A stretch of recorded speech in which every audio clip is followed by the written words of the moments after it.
بسم اللہ الرحمن الرحیم۔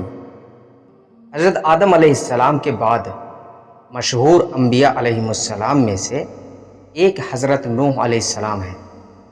آپ علیہ السلام کی ولادت حضرت آدم علیہ السلام کی وفات کے 126 سال بعد ہوئی۔ آپ علیہ السلام کو 1000 سال عمر ملی۔ اس میں سے 950 سال آپ علیہ السلام اپنی قوم کو نصیحت کرتے رہے۔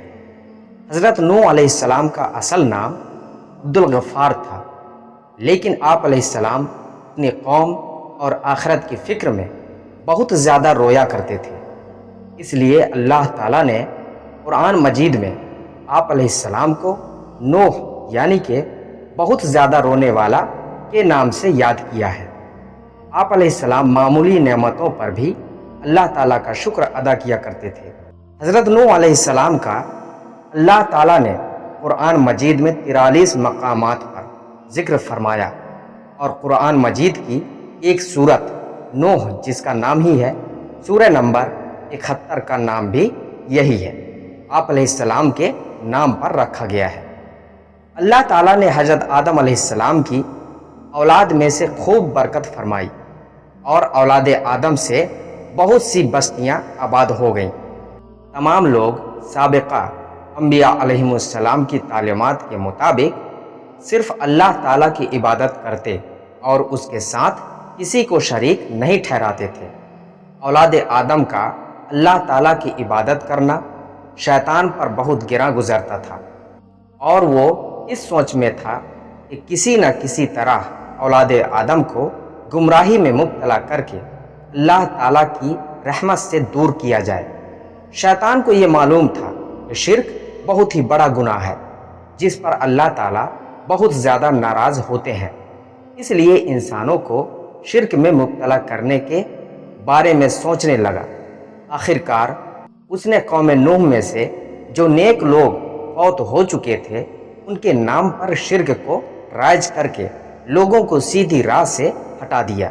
جب قوم نوح میں 5 نیک لوگوں کے مجسموں کی پوجا عام ہو گئی اور لوگ اللہ تعالیٰ کو چھوڑ کر بتوں یعنی کہ مجسموں کی پوجا کرنے لگے، تو اللہ تعالیٰ نے اپنے بندوں پر رحمت فرماتے ہوئے انہیں سیدھی راہ پر لانے کے لیے انہی میں سے ایک بندہ حضرت نوح علیہ السلام کو نبی بنا کر بھیجا۔ جب آپ علیہ السلام کو مبعوث کیا گیا اس وقت آپ علیہ السلام کی عمر 50 سال تھی۔ جب اللہ تعالیٰ نے حضرت نوح علیہ السلام کو نبی بنا کر بھیجا تو انہوں نے اللہ تعالیٰ کے حکم کے مطابق سب سے پہلے اپنی قوم کو اللہ تعالیٰ کی توحید کی طرف بلایا، اور وہ لوگ اللہ تعالیٰ کے ساتھ جنہیں شریک ٹھہرا رہے تھے ان کی عبادت کرنے سے منع کیا۔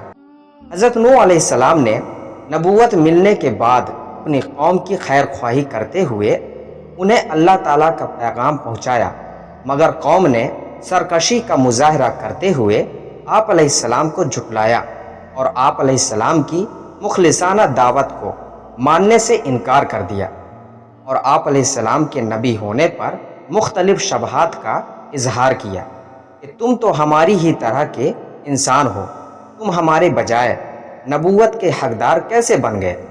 قوم کے سرداروں میں سے کسی نے بھی تمہاری پیروی نہیں کی، تمہاری پیروی صرف معاشرے کے غریب، کم عقل اور بے وقوف لوگوں نے کی ہے۔ تمہارے پیروکاروں میں کوئی بھی ایسی خوبی نظر نہیں آتی جو ہم میں نہ ہو، پھر تم نبی کیسے بن گئے؟ حضرت نوح علیہ السلام کے بارے میں قوم کے شبہات ان کی جہالت اور کم عقلی کا واضح ثبوت تھے۔ حق حق ہی ہوتا ہے، چاہے اس کی پیروی قوم کے امیر لوگ کریں یا غریب۔ انسانی تاریخ میں پتہ چلتا ہے کہ حق کی پیروی کرنے میں غریب لوگوں نے ہی پہل کی ہے۔ قوم کے انتہائی سخت رویے کے باوجود بھی حضرت نوح علیہ السلام نے بڑے حوصلے اور صبر کے ساتھ اپنی قوم کو سمجھانے کی کوشش کی، اور ان کے شبہات کا ازالہ کرتے ہوئے کہا کہ اللہ تعالیٰ نے مجھے نبی ہونے کی واضح دلیل عطا کی ہے، اور میرا تمہارے جیسا انسان ہونا نبوت ملنے میں رکاوٹ نہیں۔ میری رسالت پر ایمان لانے والوں کا مالی اعتبار سے کمزور ہونا بھی مجھے نبوت ملنے سے مانے نہیں، اس لیے کہ انسان ہونے اور عقل اور فہم رکھنے کے اعتبار سے وہ تمہارے ہی جیسے ہیں۔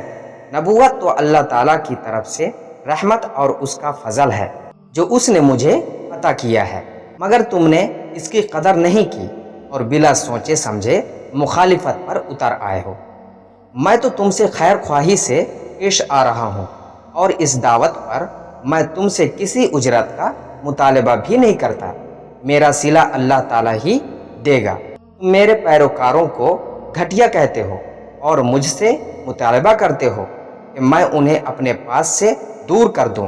یاد رکھو میں ایسا ہرگز نہیں کر سکتا، اس لیے کہ ایمان لانے کے بعد اللہ تعالیٰ کے نزدیک ان کا مقام بلند ہو چکا ہے، لہٰذا تم میری خیر خواہی کو مد نظر رکھتے ہوئے حق بات مان لو۔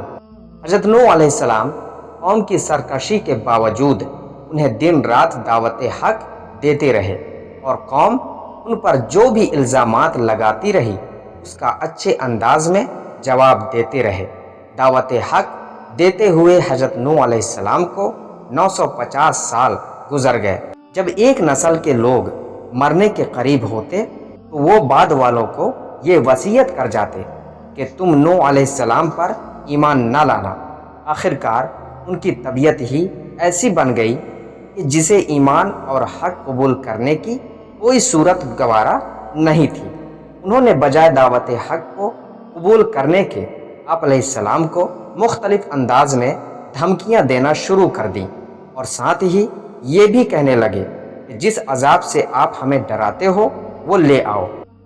جب حضرت نوح علیہ السلام کی دن رات دعوت ایمان اور بے مثال کوشش کے باوجود قوم نے دعوت ایمان قبول کرنے کے بجائے عذاب کا مطالبہ کر دیا اور اللہ تعالیٰ نے بھی بذریعہ وحی آپ علیہ السلام کو آگاہ کر دیا کہ جن کی قسمت میں ایمان تھا وہ لا چکے، اب مزید ایمان نہیں لائیں گے، تو آپ علیہ السلام نے اپنی قوم کے سرکش اور کافر لوگوں کے مقابلے میں اللہ تعالیٰ سے مدد کی درخواست کر دی۔ حضرت نوح علیہ السلام نے اللہ تعالیٰ سے اپنے لیے مدد کی درخواست کی تو اللہ تعالیٰ نے فوراً قبول فرماتے ہوئے آپ علیہ السلام کو ایک کشتی بنانے کا حکم دیا۔ حضرت نوح علیہ السلام اللہ تعالیٰ کے حکم کے مطابق ایک ایسے میدان میں کشتی تیار کرنے میں مصروف ہو گئے جس کے قرب و جوار میں دور دور تک کشتی چلانے کے لیے پانی موجود نہیں تھا۔ آپ علیہ السلام کی قوم کے کافی لوگ جب آپ کے پاس سے گزرتے تو آپ علیہ السلام کا مذاق اڑاتے اور کہتے کہ یہاں تو دور دور تک پانی موجود نہیں ہے اور آپ پانی میں چلانے کے لیے کشتی تیار کر رہے ہیں۔ ان کے تصور میں بھی نہیں تھا کہ اللہ تعالیٰ انہیں پانی میں غرق کرنے والا ہے۔ آپ علیہ السلام انہیں جواب دیتے کہ جس طرح آج تم ہمارا مذاق اڑا رہے ہو اسی طرح ایک دن تمہارا بھی مذاق اڑایا جائے گا اور تمہیں بہت جلد معلوم ہو جائے گا کہ اللہ تعالیٰ کے غضب کا شکار کون ہوتا ہے۔ جب حضرت نوح علیہ السلام کشتی تیار کر چکے تو اللہ تعالیٰ نے حضرت نوح علیہ السلام کو حکم دیا کہ آپ خود بھی کشتی میں سوار ہو جائیے اور میرے مومن بندوں اور تمام حیوانات میں سے جوڑا جوڑا کشتی میں سوار کر لیجئے، مگر کفار میں سے کسی کو بھی کشتی میں سوار نہ کرنا۔ حضرت نوح علیہ السلام نے اللہ تعالیٰ کے حکم کے مطابق مومن بندوں کو جن کی تعداد تقریباً 80 تھی کشتی پر سوار کر لیا، جن میں حضرت نوح علیہ السلام کے بیٹے سام، حام، یافس اور ان کی بیویاں بھی شامل تھیں۔ تمام جانداروں کا ایک ایک جوڑا بھی سوار کر لیا۔ پھر اللہ تعالیٰ نے ایسا زبردست طوفان بھیجا کہ آسمان سے بھی زوردار بارش برسنے لگی اور زمین سے بھی پانی ابلنے لگا۔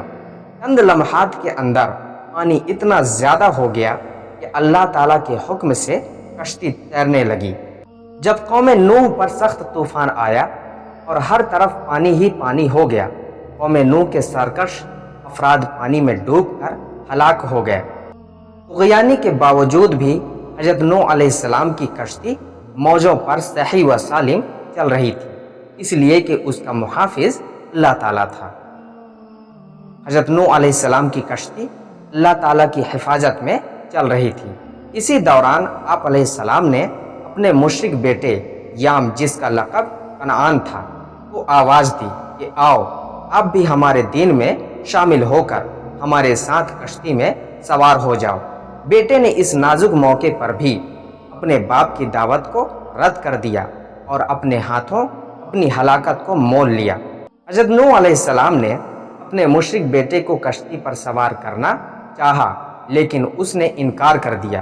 پھر آپ علیہ السلام نے اپنی آنکھوں سے اسے موجوں میں ڈوبتے ہوئے دیکھا، اللہ تعالیٰ سے اسے بچانے کی درخواست کی، جس پر اللہ تعالیٰ نے ناراضگی کا اظہار فرمایا، اس لیے کہ اللہ تعالیٰ کے نزدیک شرک بہت بڑا گناہ ہے۔ آسمان سے شدید بارش اور زمین سے پانی کے فوارے نکلنے پر زمین پر بہت سا پانی اکٹھا ہو گیا، جس میں تمام کفار ڈوب گئے۔ صرف وہی لوگ بچے جو حضرت نوح علیہ السلام کے ساتھ کشتی میں سوار تھے۔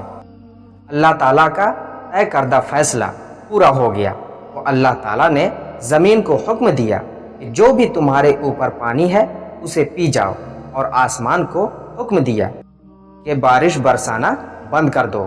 دونوں نے اللہ تعالیٰ کے حکم کی تعمیل کی۔ زمین کا پانی کم ہونا شروع ہو گیا اور پہاڑوں کی چوٹیاں نظر آنے لگیں، تو حضرت نوح علیہ السلام کی کشتی جودی پہاڑ پر جا ٹھہری، جو عراق کے شہر موصل کے قریب ہے۔ اللہ تعالیٰ نے حضرت نوح علیہ السلام سے فرمایا کہ اب آپ سلامتی کے ساتھ کشتی سے زمین پر اتر جائیے۔ آپ پر اور آپ کے مسلمان ساتھیوں پر اللہ تعالیٰ کی برکتوں اور رحمت کا سایہ رہے گا، اور ان میں سے کچھ کی نسلوں میں سے ایسے لوگ پیدا ہوں گے جو آگے چل کر کفر کی راہ اختیار کریں گے۔ ان کا مقصود دنیا کا عیش و آرام ہوگا۔ ہم انہیں دنیا سے فائدہ اٹھانے کا موقع تو ضرور دیں گے، لیکن آخر کار انہیں دردناک عذاب سے دوچار ہونا پڑے گا۔ حضرت نوح علیہ السلام نے اپنی قوم کو اللہ تعالیٰ پر ایمان لانے کی تلقین کی، مگر قوم پھر بھی ایمان نہ لائی، یہاں تک کہ آپ علیہ السلام کا حقیقی بیٹا یام بھی عذاب الہی کا شکار ہو گیا۔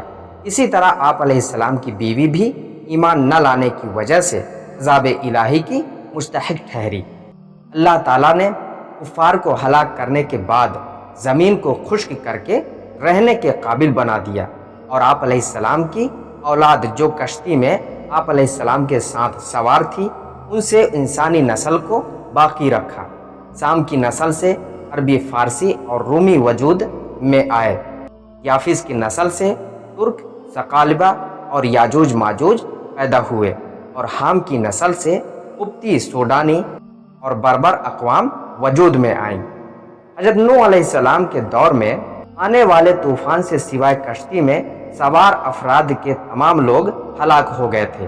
ان سے آگے پھر انسانی نسل کا سلسلہ چلا، اس لیے حضرت نوح علیہ السلام آدم ثانی یعنی کہ دوسرے آدم کہلاتے ہیں۔